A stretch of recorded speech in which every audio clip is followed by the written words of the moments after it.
Hello friends, Radhe Radhe, जय श्री कृष्णा। कैसे हैं आप सब? आप सबको मेरा प्यार भरा नमस्कार। स्वागत है आपका। क्या कहते हैं आपके नंबर में। मैं आपकी अपनी एस्ट्रोन्यूमरोलॉजिस्ट ललिता टंडन। आज बात करेंगे कैसा रहेगा नवंबर के महीने में कर्क राशि वालों का समय। कर्क राशि जिसको चंद्रमा रूल करता है और देव गुरु बृहस्पति की उच्च की राशि है। तो यहाँ पर आपके किस तरह के परिणाम आएंगे, साल का 11वां महीना, नवंबर का महीना, उस पर हम चर्चा करें। उससे पहले आप सब मेरा YouTube channel astrologer Lalita Tandon like कीजिए, सब्सक्राइब कीजिए और बेल आइकॉन को जरूर दबाइए।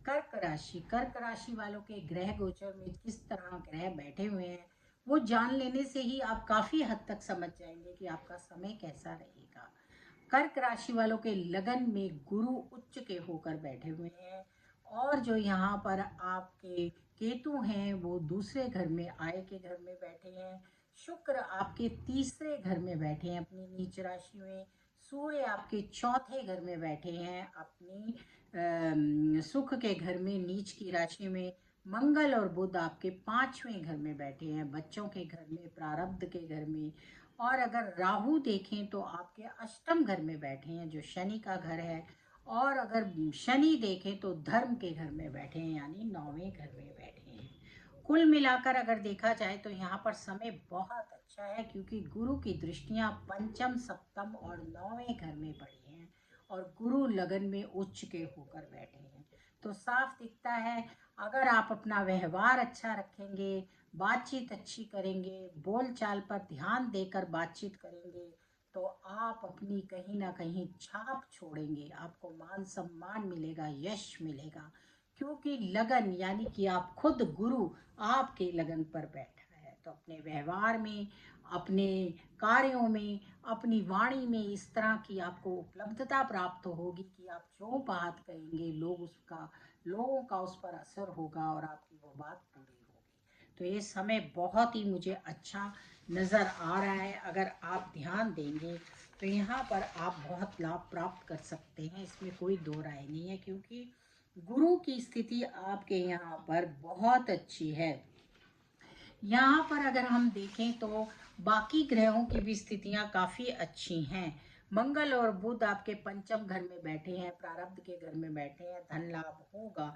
आपको अपने निवेश पर फोकस करना चाहिए, क्योंकि शनि आपके जो है नाइन्थ हाउस में बैठे हैं और राहु अष्टम घर में बैठे हैं, केतु दूसरे घर में बैठे हैं। तो मैं तो आपको कहूंगी कि इस महीने आप निवेश ना ही करें और निवेश को साइड रखें और पूरा फोकस अपने आप पर दें, मेहनत करें और अपने कामों को अंजाम दें। तो आपको बहुत लाभ होगा। आप नौकरी चाहते हैं तो मिल जाएगी, आईपीएस ऑफिसर बनना चाहते हैं, कंपटीशन टेस्ट देना चाहते हैं, डॉक्टर सर्जन देना चाहते हैं, बनना चाहते हैं, कहीं भी इंटरव्यू देंगे तो उन सब चीज़ों में आपको लाभ मिलेगा। आप वक्ता है, जो बोलेंगे लोगों पर उसका असर होगा और उस बात को लोग मानेंगे और उस बात पर अमल करेंगे।